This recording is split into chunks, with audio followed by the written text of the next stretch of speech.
Cast is now starting. All attendees are in listen-only mode.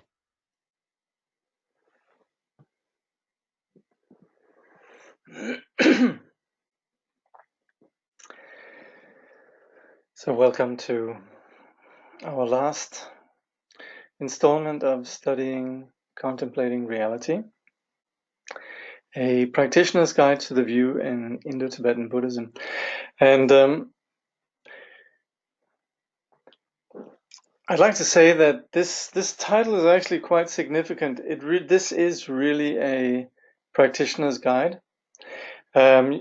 This is, as I think it was Judith Simmer Brown who was mentioning, this is a bit a link between, you could say, the very classical way of presenting the material, which is generally what we have so far, and then applying it. And this, of course, also reflects Andy's teachers, Trungpa Rinpoche and Khenpo Tsultrim Gyamtso, as well as also Tsorchen Phunlop Rinpoche. And of course, this is basic to all of Tibetan Buddhism, and particularly you could say the Kagyu Nyingma emphasis on experience and so on. But in the modern day and age, because of us coming from a different culture, this is not easy. And these topics, gosh, it's again and again we encounter how not having properly understood these topics makes it very difficult to access the practice in Tibetan Buddhism. So this is almost an indispensable foundation. So I'm feeling very grateful to our guide here, Andy Karr, who has really distilled what he's heard from his teachers in, I think, a really brilliant way. Anyway, kindly generate then the attitude of bodhicitta. This that we're studying here is not intended to be just left as interesting thoughts, brilliant thoughts, but really just it's supposed to be the foundation for our practice of the path and part of our journey, which is really intended to alleviate the sufferings of the world. So I pay homage to the ocean of Dharma, I pay homage to the ocean of ethics, I pay homage to the ocean of qualities, and the oceans of compassionate ones who open the Dharma gate. So the summary then is about once again, this book is about where it is we go wrong, what can be done about it, and the approaches that we have, particularly then the four tenets, Vibhashika, the Sutrantika, the Chittamatra, and the Madhyamika. And particularly then within the Madhyamika, we have various approaches, the Svatantrika and Prasangika, and we've really been looking at particularly then the Prasangika approach with the 5 great reasonings. And last time we looked at how that again is integrated in what we can call the 7-fold analysis. And following that, and this is important then in terms of us practicing the path, once there is some understanding of emptiness, the lack of inherent existence, then the nature, the non-conceptual nature, Buddha nature, is then integrated within the practice that is outlined as Shentong Madhyamika, the understanding of emptiness that yet is endowed with the quality of luminosity. And this is really the way that we understand our subjective dimension and also the objective dimension, that we understand the entire nature really of our reality is this luminous quality. And that in turn also becomes the foundation for the Vajrayana approach. So we have a song from Milarepa, and again, coming back to the practice aspect, indeed we have these marvelous, now particularly with our background in having established the view somewhat, then I think a lot of the words that we're reading now, we can begin to see more what they mean, but at the same time also, this is so much about experience. So I wanted to just include a picture of somebody who is like Milarepa, who lived until recently, passed away in 1996, Tsultrim Rinpoche. And actually, Eric Schmidt took this picture with requesting Tsultrim Rinpoche to just embody the experience of meditation. So that's hence this picture we have of Rinpoche here that reflects then what Milarepa is talking about. So it reads, I, the yogi Milarepa, look nakedly and see the essence. What I see is beyond concept. What I see resembles space. Free from motion, resting still, I realize the true nature. All the things there are empty. Their empty essence is what I realize. Relaxing loosely, letting go, original wisdom holds its ground. In the river of awareness, the mud settles down and the brightness shines. I take my concepts and throw them away.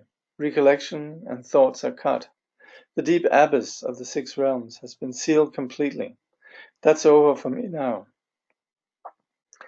I know for sure my mind is Buddha, so there's nothing I need to gain or achieve. When realization shines from inside, it's like when the sun's light shines on the night. All my thoughts, the whole collection, and disturbing states of mind, without effort, in their own place, disappearing and now gone. So here we see Milarepa. This is a line drawing by a really amazing artist, an American called Glenn Eddy, and this is drawn in the what we call Kamagadri style, the Eastern Tibetan style. It was founded by the 8th Karmapa. And next to Milarepa we have then Vajrayogini, who embodies then this luminous nature, this co-emergent wisdom. Chapter 17. So we've looked at the view now. That's the first 16 chapters, more or less. And of course, this is so important, and also, like Andy points out, then meditation is something which is much more intimate. We might already have received meditation instruction and so forth, but to just basically speak a little bit of it and how what we've talked about so far, it lines up. Of course, what we say then is with regards to the view, the theory, if you like, then this is integrated through 2 modalities, which is meditation, which is the sitting practice, meditation, and then everyday life, which is what we sometimes also refer to as post-meditation. Or, what is it again? Jakob, ensuing accomplishment. But there's very much a sense that these 2 go together as ways of integrating this understanding.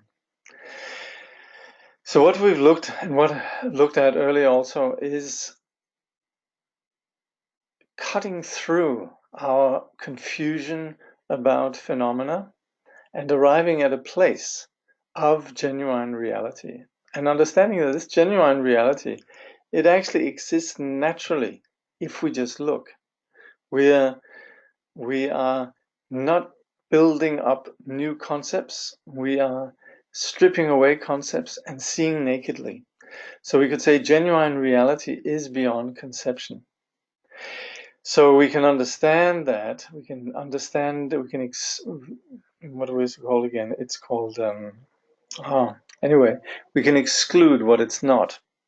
And so we have some idea of what it is that we are intending with the path, to let go of the way that ego projects, confusion projects. And so to effectively achieve that, then we have the practice of meditation. And this is then what facilitates that we can leap from thought and into non-thought. And as we have seen, these various views that we have from the Vibhashika and so forth, they reflect a genuine reality that is free from fabrication. This is the objective of Buddhism from the very word go. Every Buddhist tradition is about freeing ourselves from the confused overlay. So, Andy Karr says, Vibhashikas and Sautrantikas call it selflessness of persons. Chittamatrans say it is consciousness, free from the duality of perceiver and perceived. Svatantrikas call it the total negation of everything, which is like space. Prasangikas say it is Dhammadhatu, free from complexity. Shentongpas describe it as inseparable clarity emptiness, free from complexity. However it is described, this is what we have to leap into. So with all these different views, we are, from various ways, different angles, we're getting at our preconceptions. So we shouldn't think of these as competing discourses or varying schools and so forth. There's no conflict whatsoever. It's just various ways and varying degrees with which we then see reality.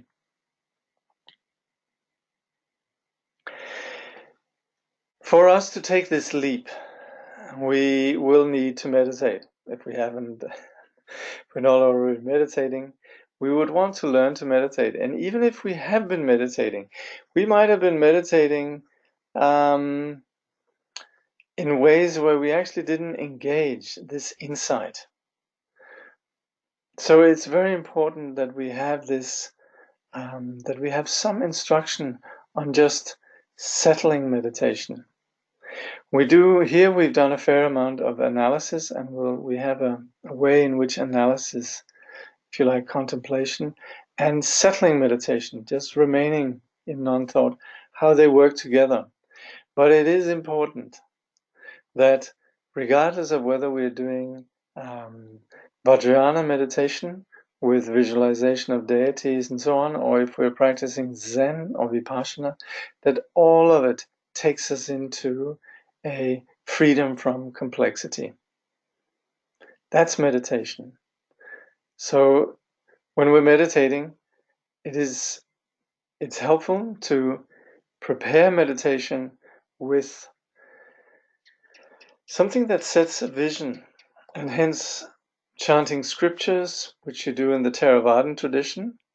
And sometimes also there's in the Theravadan tradition, you would even if you're not you don't understand it, you still chant it because it's regarded as very holy. And in the various traditions, even sitting meditation in the context of some traditions, you would chant the Heart Sutra first. Or in Vajrayana, there's very much the engaging of body and speech through the practice of sadhana. But regardless of that, we want to settle into this remedy for our confusion, which is the experience of simplicity. So that's where we're catching on to how the conceptual mind is deceptive, and we're then training in letting go of that. And that's where then we need specific meditation instructions, how we let go of our fixating on our perceptions. But the principle, it is exactly that, to begin to settle into this non-confused condition.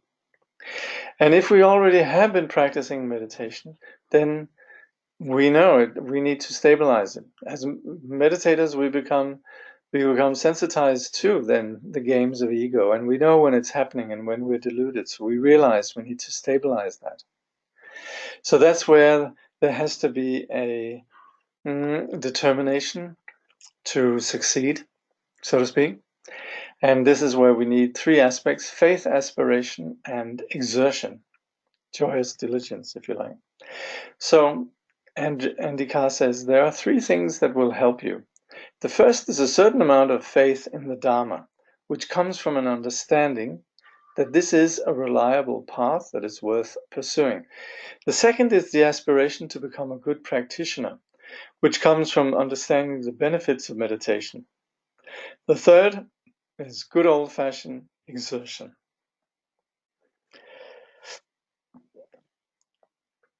Applying ourselves. So when we talk about meditation, we have two kinds.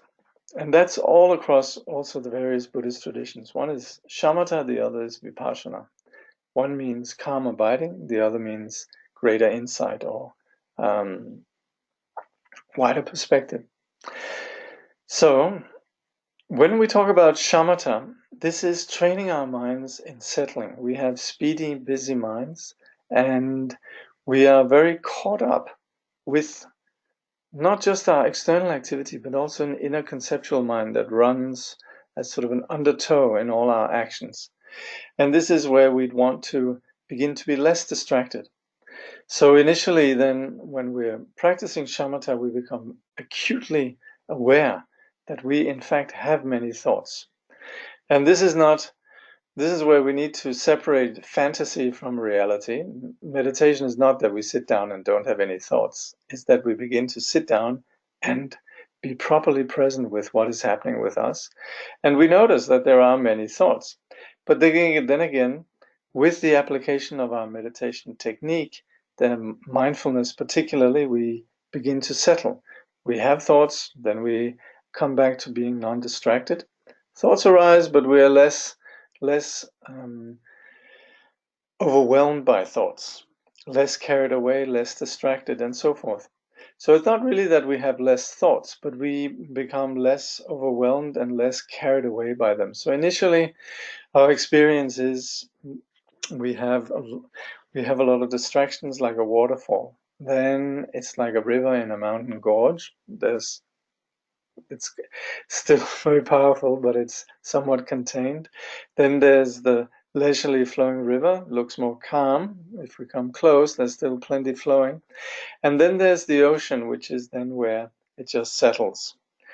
And we also speak about the example of unflickering flame as the immovability of the mind, which would be when the mind is really well trained. Or also sometimes we refer to it as, we give the example of a mountain, that we're not disturbed by concepts.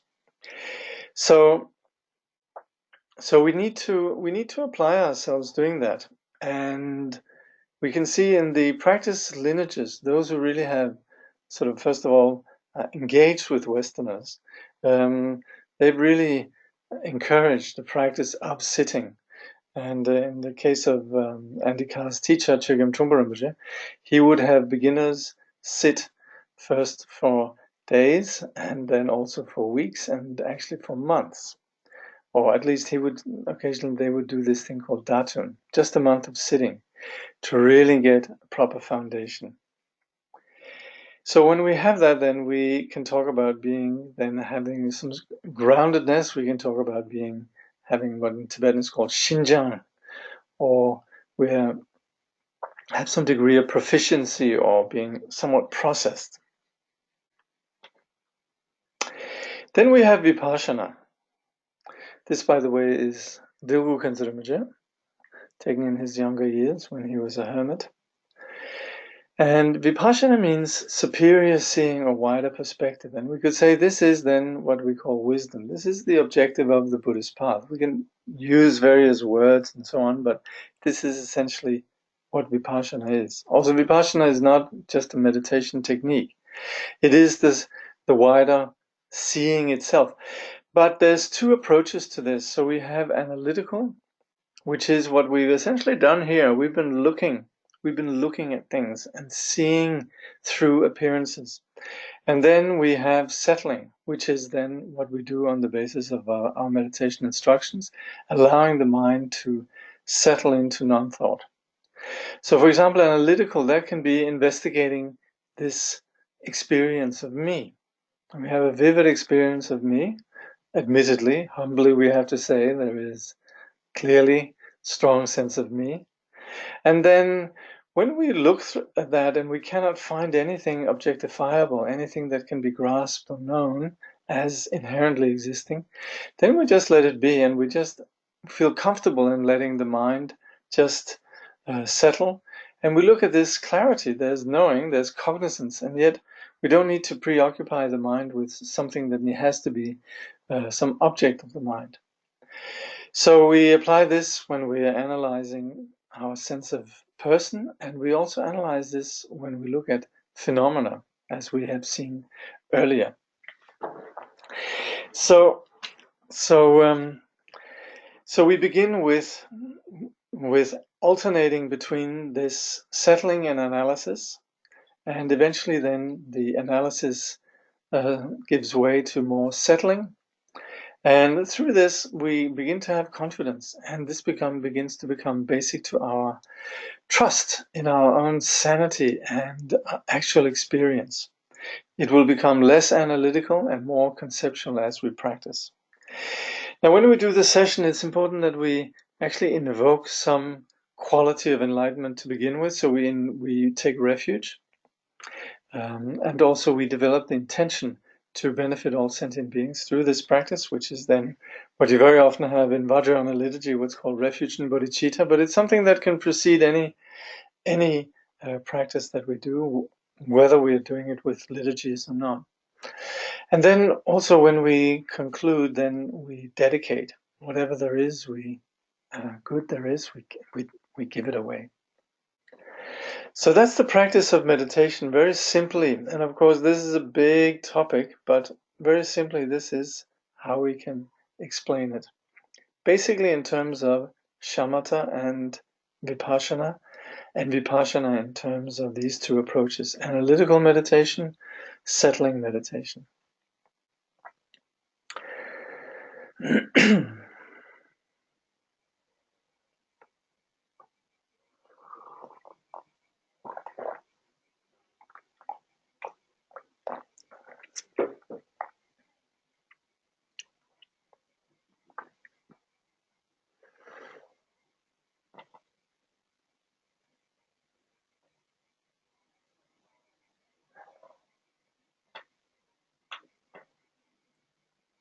Okay. So like I said before, there's these two modalities with which we integrate this understanding. And the principle, possibly we could say, is meditation. But the truth of the matter is actually that action, our ordinary life, is also essential.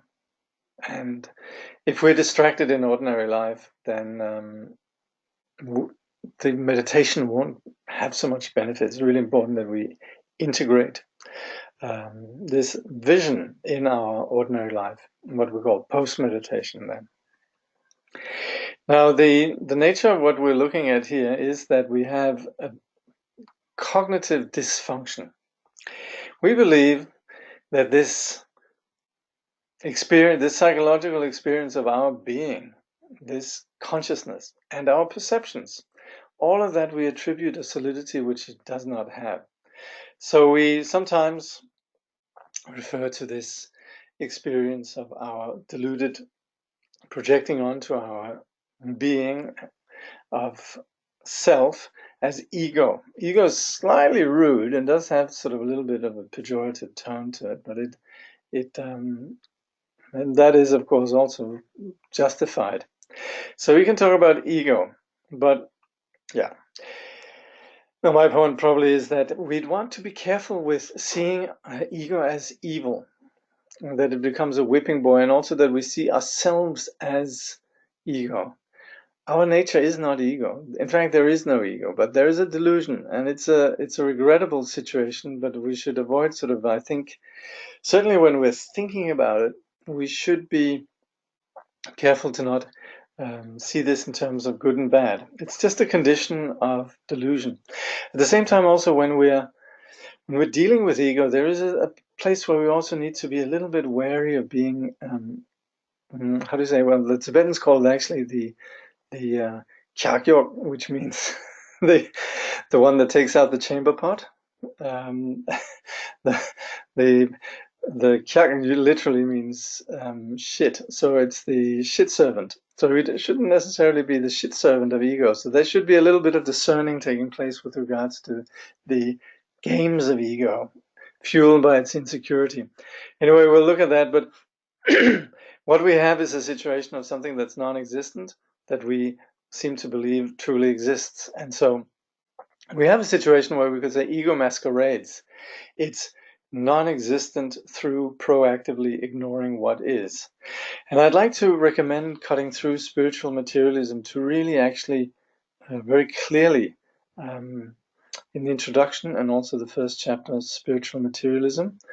Trungpa Rinpoche quite skillfully identifies ego in terms of all the activities we do to consolidate ego, to basically cater to ego, and also secure out of the insecurity some sense of we truly existing.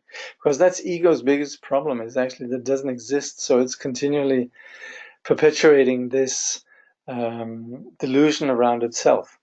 And that's why we could say ego proactively ignores. There's a reluctance to seeing what is, and that's what the practitioner has to break through. And Karr says, ego masquerades as seer, doer, and advisor, seeking happiness and avoiding sorrow. Its real agenda is to keep the game going by churning out projections and reacting to them as though they were real. It continually provides the allure of desirable projections and the menace of undesirable ones, hopes of possessing what we want and fears of getting what we don't want, keep us spinning and avert the spotlight from ego's most basic deceit. Our advisor is nothing but smoke and mirrors. So we've probably, caught on to how this non-existence is tricky. It's very persistent. But at the same time, we need to take into account how it is ultimately non-existent. It is nothing but smoke and mirrors. So we apply the remedy, and that is the path. We have the Four Noble Truths. We understand there is suffering and where it comes from. We understand the condition is curable, and so we practice the path. So we can divide this into 3 trainings: Prajna, Samadhi, and Shila. Now, sometimes these are flipped around and we talk about Shila first as the foundation in terms of a sane lifestyle. Within that, we then pursue the practice of meditation, and from meditation, we develop prajna, wisdom. But here we can also do this, what we often do in Tibetan Buddhism, turn it around and understand prajna as the view, the perspective that we bring to the practice of the path. Samadhi is the way that we integrate that, and Shila is then the way that we further integrate this in our ordinary life. But in these 3 then, prajna, the wisdom, is then seeing through, understanding the deception of a self. So this we've looked at, and this is really the the thrust of this work here, that we could understand the deception that is taking place. Samadhi takes this understanding to a greater place, which is then actual experience. So first we have an understanding, and then we have experience.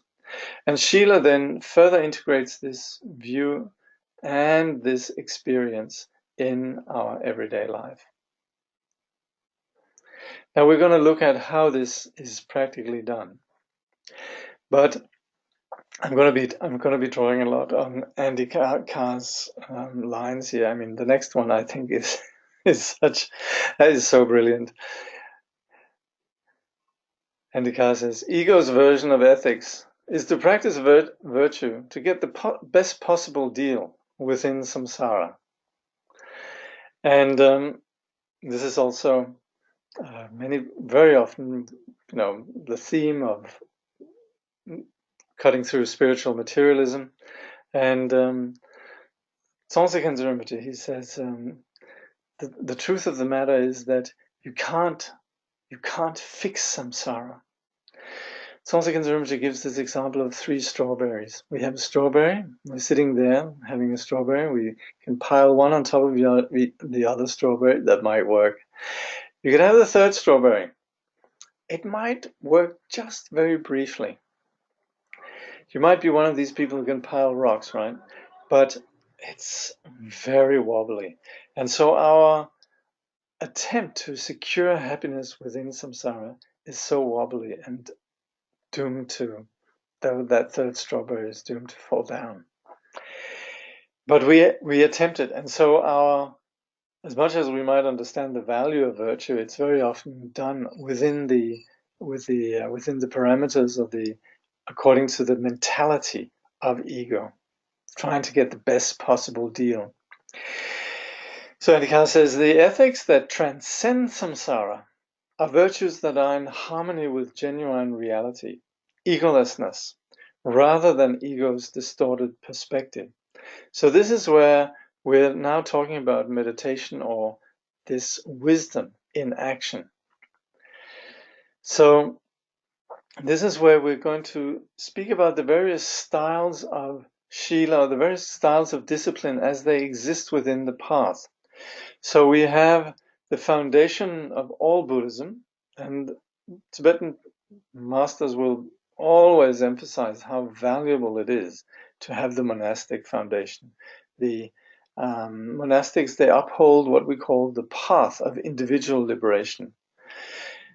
That's the foundation. Then we have the path of the bodhisattvas, and then, which is then one discipline, the bodhisattva approach, the bodhisattva spiritual commitment. And then we have the approach of the Vijayadas, those who bring enlightenment or knowledge or insight onto the path. So these are synonymous with what Trungpa Rinpoche also called Hinayana, Mahayana, and Vajrayana.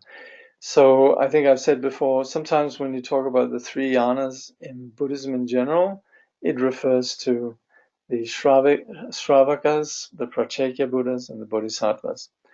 But we can also see the path then, these three yanas, in terms of then these three levels of commitment, the individual liberation, the Bodhisattva, and the Vijayadhara.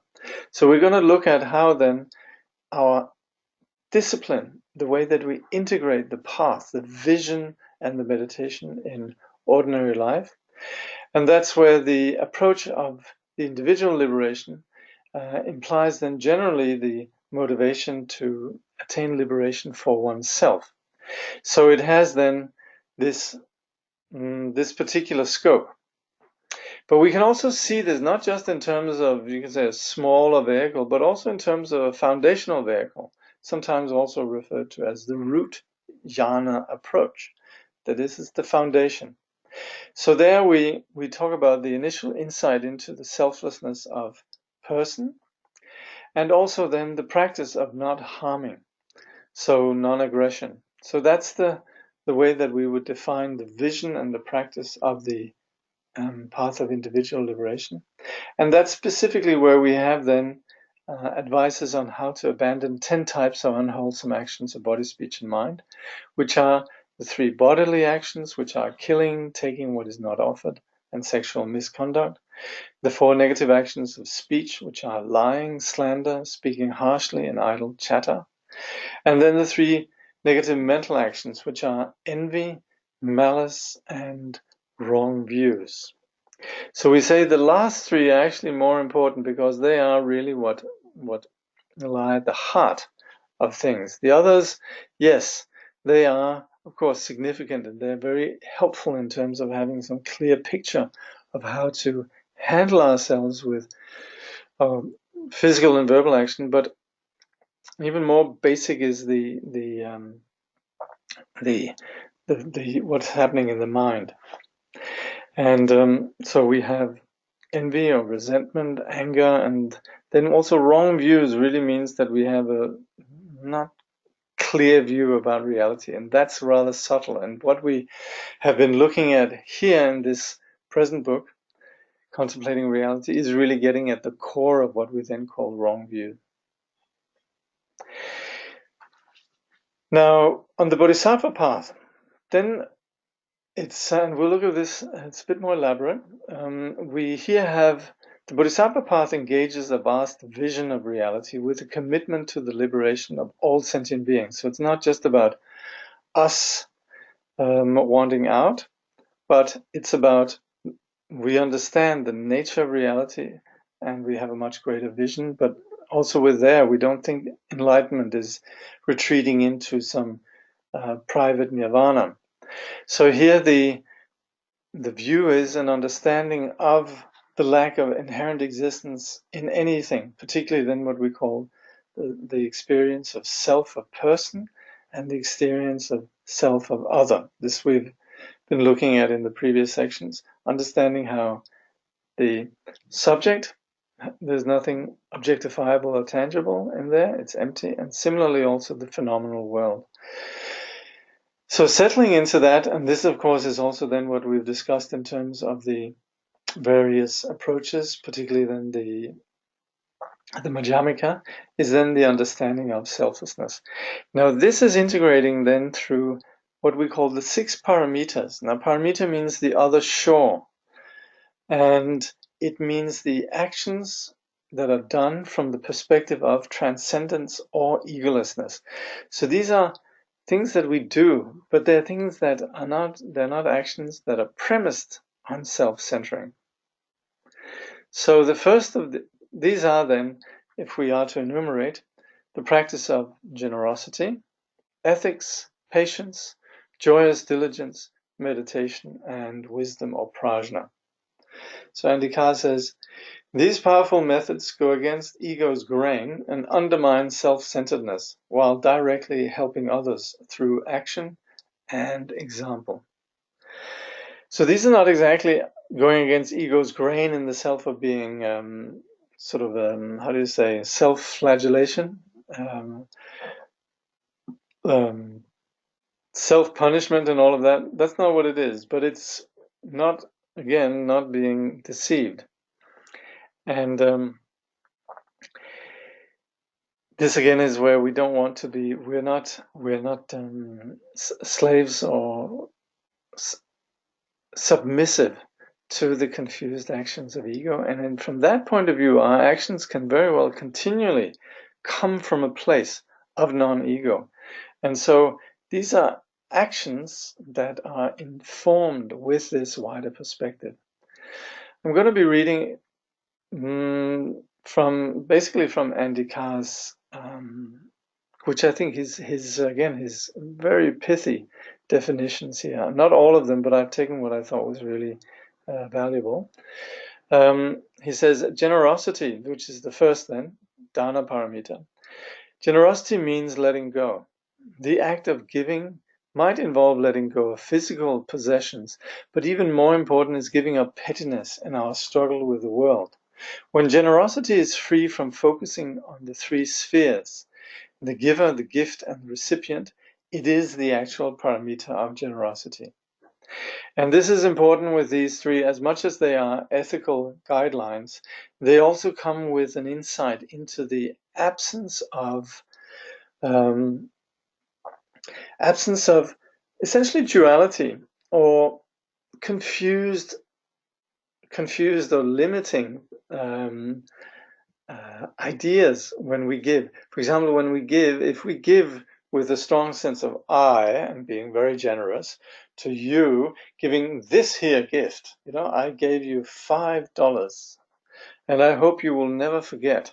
That's generosity, but it's good, you are giving, but at the same time, we'd want to make it, for it to be really paramita, we actually need to let go of this sense of I and you and the gift.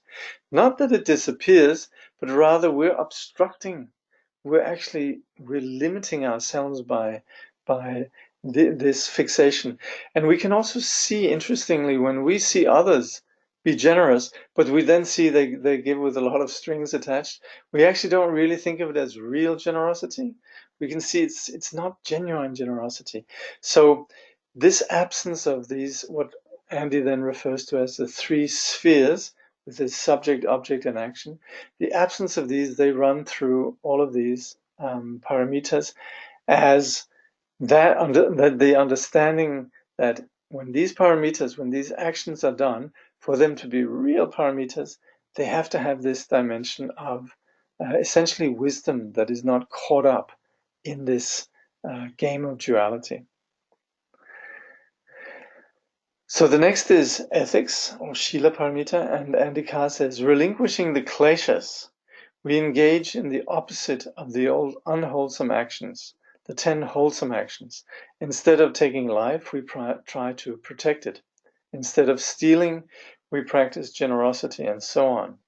When ethics is free from focusing on the actor, the wholesome action, and the object of that action.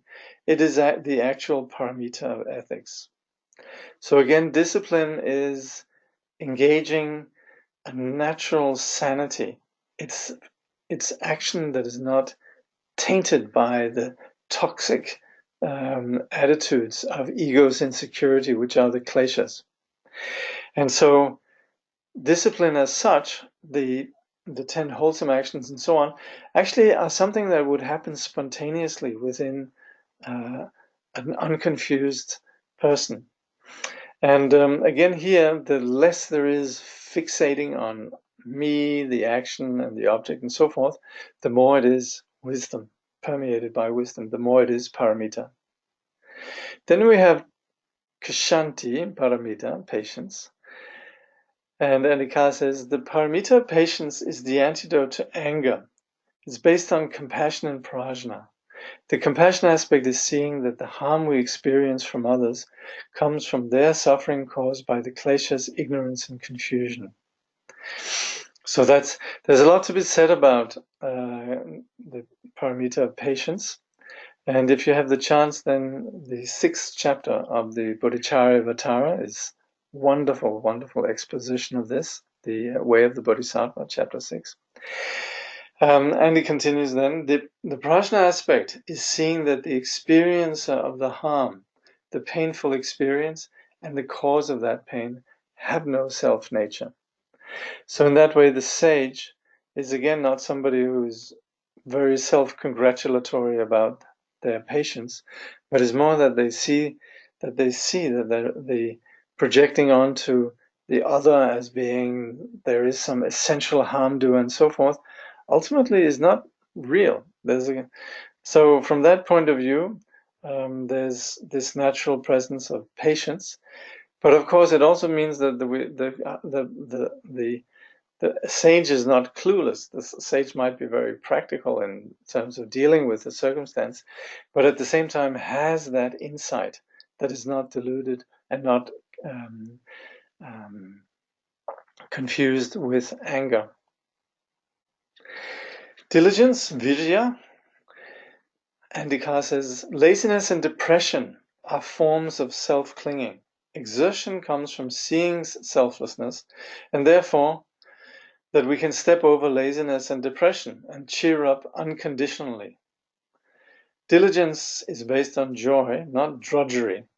When diligence is free from focusing on an actor, an action, and the object of that action, it is the actual paramita of joyous diligence. Also, Tsongtse Rinpoche, he'll often make this point about how when we're slobs and so forth, this brings about depression. And so the remedy is really that we, it's actually cheering up and pulling ourselves up, and that brings joy. So when we talk about diligence here, it's not about drudgery and so forth, being dutiful, but rather there is a momentum that takes place in being wholehearted and cheerful about one's application. Again, here the wisdom of this is the freedom from the subject, object, and action. And then we have the paramita of patience. Now these have they're all from generosity onwards, they become increasingly then subtle. And Karr says, the paramita of meditation is the antidote to wildness and distraction. Seeing that wildness and distraction are supports for ego's deception, we tame our mind and develop samadhi. When meditation is resting in the natural state, free from meditator, meditation technique, and object, it is the actual paramita of meditation. So again, here we can see the components of shamatha or calm abiding as the antidote to wildness and distraction, and then also the cutting through of ego's deceptions, which is then vipassana. Ultimately, again, this settling into the awake condition is free from subject, object, and action. And finally, prajna, which is then this insight that in itself is the very absence of this kind of duality. And Karr says, the paramita of prajna is the antidote to delusion. It arises from listening, contemplating, and meditating. Prajna that knows genuine reality, just as it is the actual prajna paramita.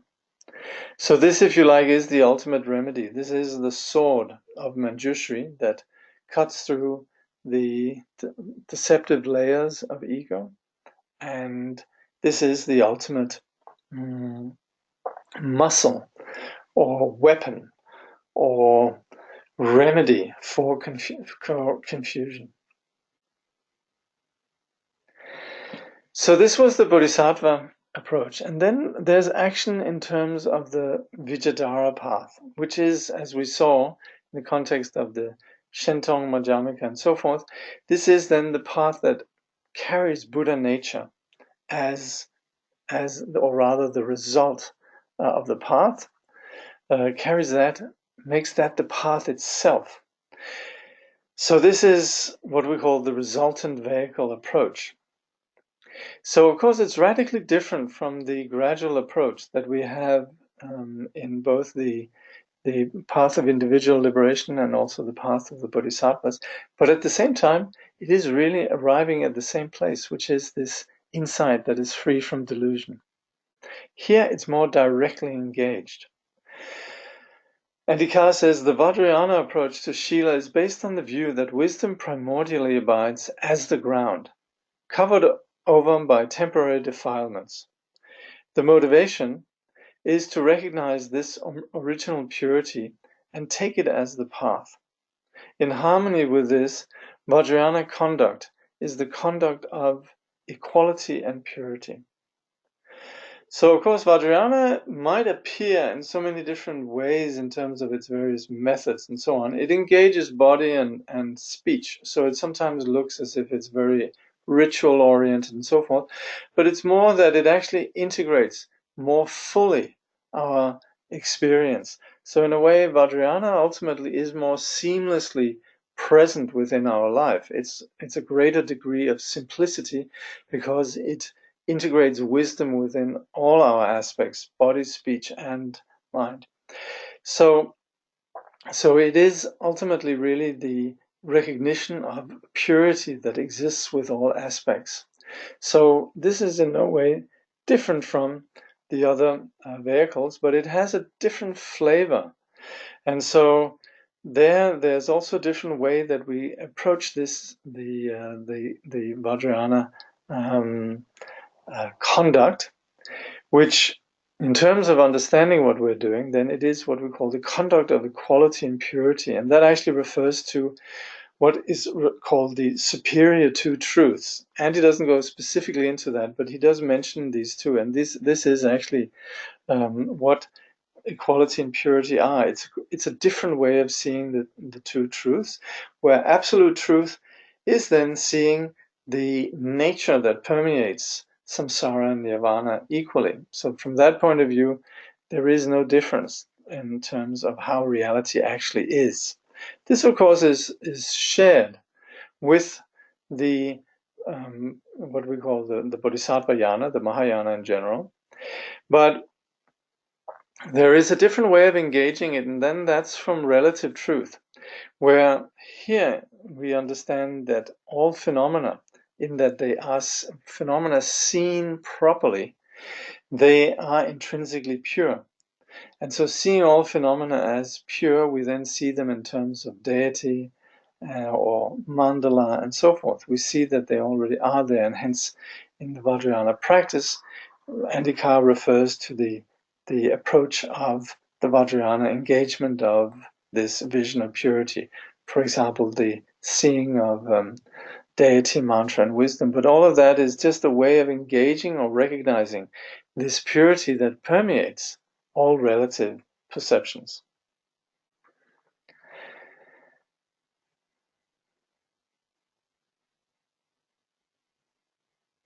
So, overall, in terms of action, and I apologize if the previous section is a little bit dense, but also I'd like to really delighted with Andy's way of sort of rounding it all off here at the end of the book. Anyway, the main point of Shila, which is then action, right, is to learn to use ordinary life as the path, from drinking your morning tea or coffee to working with life's biggest challenges. You do this by joining daily activity with the view and meditation. Here, view means knowing that ego and its projections are delusions. Your trusty advisor is not looking after your interests at all, but keeping you bound in samsara. Meditation is learning to look directly at whatever happens and resting with that. He then says, several years ago I had a challenging job that I loved, and that was quite important to me. Things changed and I found myself working with a difficult person who seemed to be undermining everything I had accomplished. One day I went to lunch with a good friend and colleague and complained at length about my seemingly dysfunctional boss, the sorry state of affairs at work, my frustration and total lack of support. When I finished, my friend gently asked, "Isn't this a good time to practice what you have been teaching?" So I like this because this is the mark of a good teacher who sort of brings his own shortcomings into the context of the teaching. And also, a point here is that we're not talking about all of a sudden Andy would have to go back and be a doormat in terms of his own boss or whatever. For example, practicing patience would not mean to just be submissive, but it would mean to not be driven by anger. And from that point of view, having much more skill in terms of relating to the situation. So here, spiraling downwards into a discourse of frustration is not going to accommodate that. Also, compassion doesn't mean, again, just being loving and endlessly sort of allowing the other, whatever, but it is just being caring about the other rather than being alienated and basically angry. So that's where patience, compassion, and these things, they accommodate a greater efficiency in dealing with both good circumstances and negative circumstances. Anyway, I like this so much. So there, and he says, as long as there is ego, there will be irony. Yeah, there we are wanting to be happy, and we are so not achieving that. As long as there is irony, there are possibilities for humor. Ego clinging is serious business. Humor is a great lubricant for our journey. A sense of humor is one of the most potent methods for overcoming ego clinging. This line is prefaced by this absolutely delightful anecdote about the Chögyam Trungpa Rinpoche, who was asked to give a mantra to protect from bears, and that's such a wonderful little anecdote, and this is, of course, what insight actually is. Insight comes with humor. When we have this aerial perspective, then we begin to see the comedy of the juxtapositions that we have. We might see the funniness of seeing things from completely different angles. So with humor there's that, and also with humor there's very often a sympathy. There's also a warmth. So all of these are methods for overcoming ego clinging. By the way, I'm just going on here because there's not any questions, but you are welcome to, of course, write questions. Yeah. So, and we probably won't be going over time as much as we have been doing in the other sessions. So please feel free, if you have questions, just line them up. So there's a wrong heading there. This is, again, what's that? Conclusion here. Yeah. All right.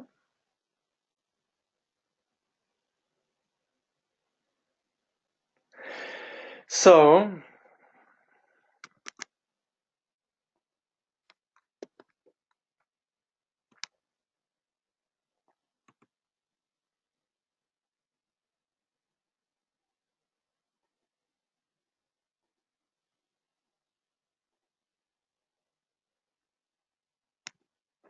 Sorry.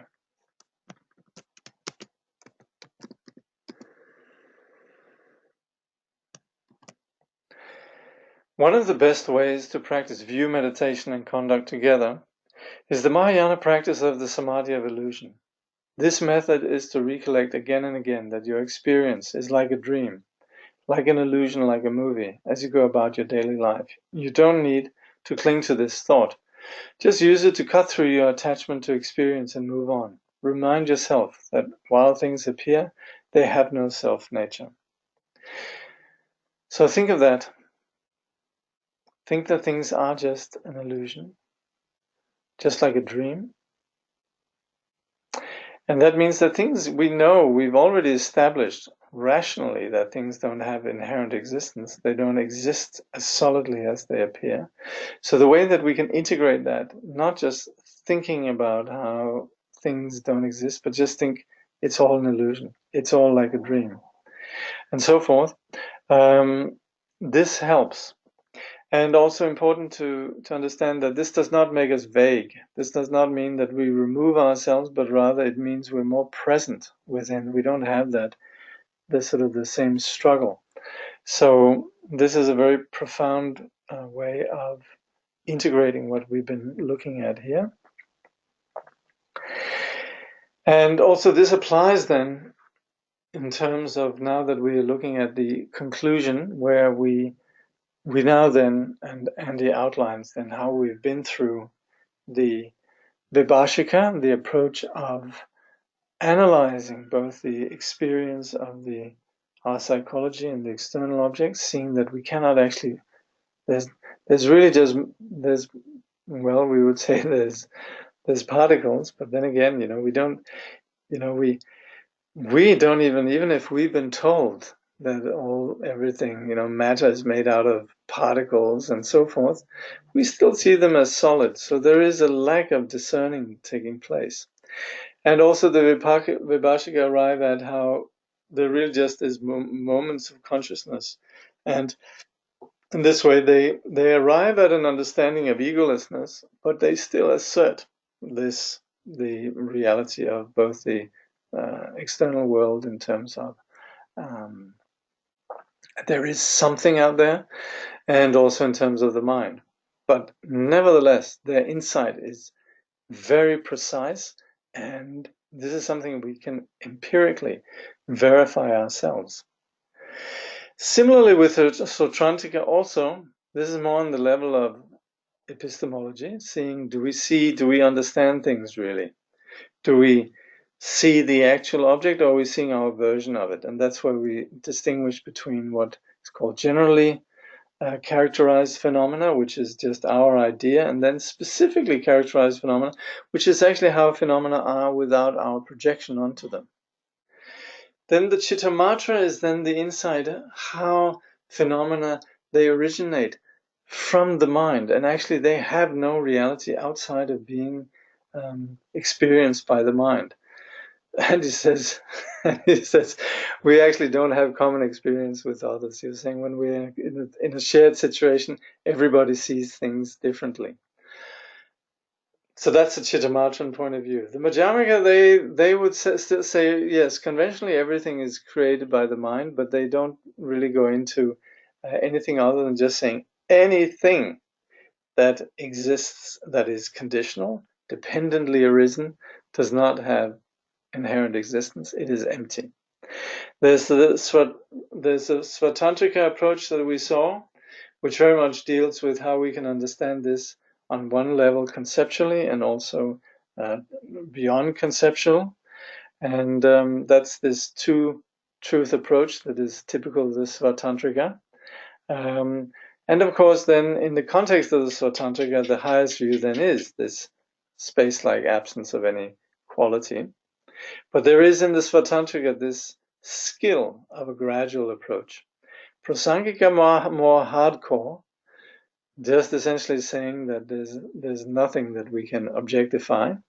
And that, of course, you could say is the last word in terms of how things actually are. Yet the Shentongpas, they bring in the very valid dimension, which is when there is this realization, then there is a quality of wisdom that then is luminous and unconfused, and bringing that into play then, still on the premise of the middle way and the Madhyamaka, then there is the integration of Buddha nature on the path. So this is what we've been looking at here, and there's not any real contradiction between these views. It's more that they work together, and they're very helpful. So we could use these various methods of analysis to work for us. We could see how our confusion projects solidity, and these are ways that we could reflect to see through this deception. And Karr says all of these methods involve recollecting the view of genuine reality in order to counteract our attachment to apparent reality. However you go about it, the samadhi of illusion is a good way to put these teachings into practice throughout your daily life. So again, we're not doing many different things. It's really just this one insight that we integrate in various ways. Well, nobody's asking any questions. So I'm glad to see that those who started off this class, they're still here. If the sound or the system wasn't working, presumably you would all have left by now. So anyway, that's one question. Let's see here. Okay. Take some questions then.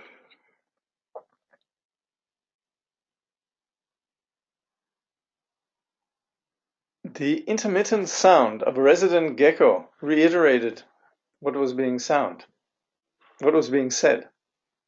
Oh, okay.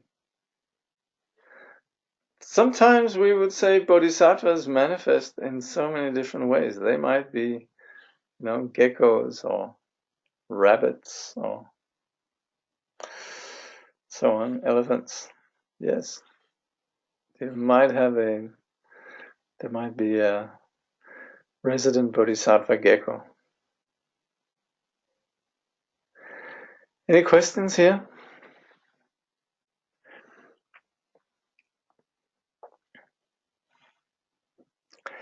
Are there any other books you would recommend to follow up to this work by recommend as a follow-up to this work by a Westerner? Well, now, if you were to ask that question, yes, because this is actually what's going to be the next study, and it is very much along these lines. Actually, this is exactly what I wanted to do, and for the same reason as because it's not just because they're Westerner. I'm not particularly sort of romanticizing about that, but really Elizabeth Mattes Namgyal's way of explaining dependent arising and the middle way is so beautiful and helpful, and I think this is a really, really valuable book to study. So this will be the next online study. But I would also like to say, as far as Westerners go, and when we're studying Buddhism, in a way, we need to get everything with us. It's not just only the Buddhist instructions, but we need to almost address the whole issue with our cultural discourse, and that's where Matthew Ricard is very helpful, because he brings in science. There's the Quantum and the Lotus, which was a book about conversations with a Vietnamese physicist. And works like the Plea for Happiness or The Art of Happiness and Altruism. These are such good works because they bring in these perspectives we talked about here, coming very much from a Western perspective. So Matthew Ricard is a really good person to read.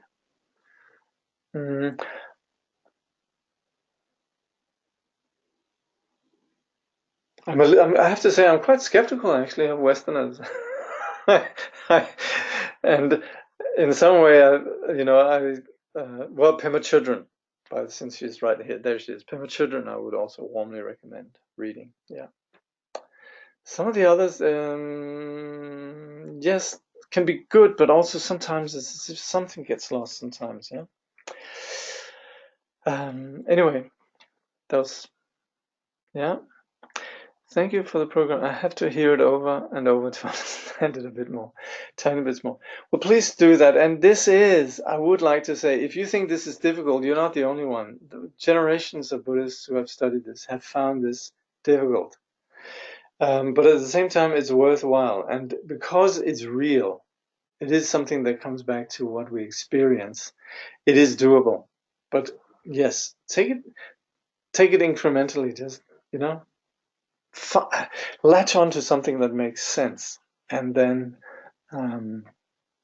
build on that.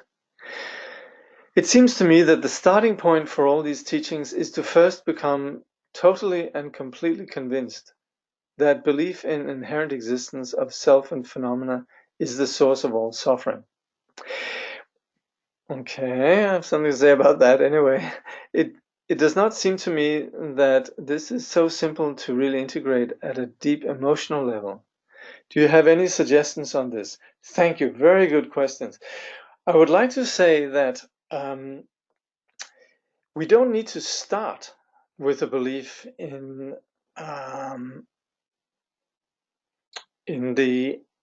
anything really, but yes, we would want to start with suspecting that something is wrong, and yes, in this context we are giving the Buddha the benefit of the doubt. So there's an element of belief in engaging with this. But it also something, and I put an article up, which in the reading folder by Matthew Ricard and a French academic called Dambon, and they talk about how self-centering and selflessness is basic to two conditions of either well-being or less well-being. The pursuit of hedonistic happiness and more lasting happiness. So that's where we can go a bit further than belief. We actually have a peer-reviewed paper from contemporary quarters that actually speak about this phenomenology of self-centering versus self-lessness. But yes, that's where we're coming from, and indeed, this does not translate into experience just in a very simple way. This is why meditation is essential. The actual practice of sitting and allowing the mind to settle is essential. That's what Buddhists for 2,500 years, they have humbly acknowledged that this is not simple. So the practice of meditation is absolutely essential. And also mindfulness in ordinary life. So that is my suggestion in regards to this, the practice of meditation. So studying, clarifying, catching on to this so it makes sense, and then the practice of meditation and mindfulness in post-meditation. And mindfulness in post-meditation does not mean sort of holding on, but it more just actually means sustaining openness. So we could say meditation is really the settling the mind into a space of openness, and then integrating that openness within our post-meditation or ordinary life, which is very much what the paramitas they were suggesting. Okay.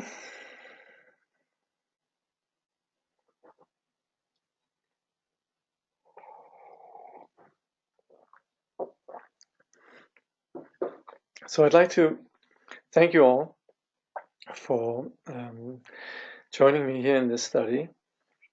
And I hope I have answered all the questions. I suspect actually there's one email I haven't answered, but please consider that you have, you should feel free to just, if you have questions that come up, feel free to send me an email with queries that come up.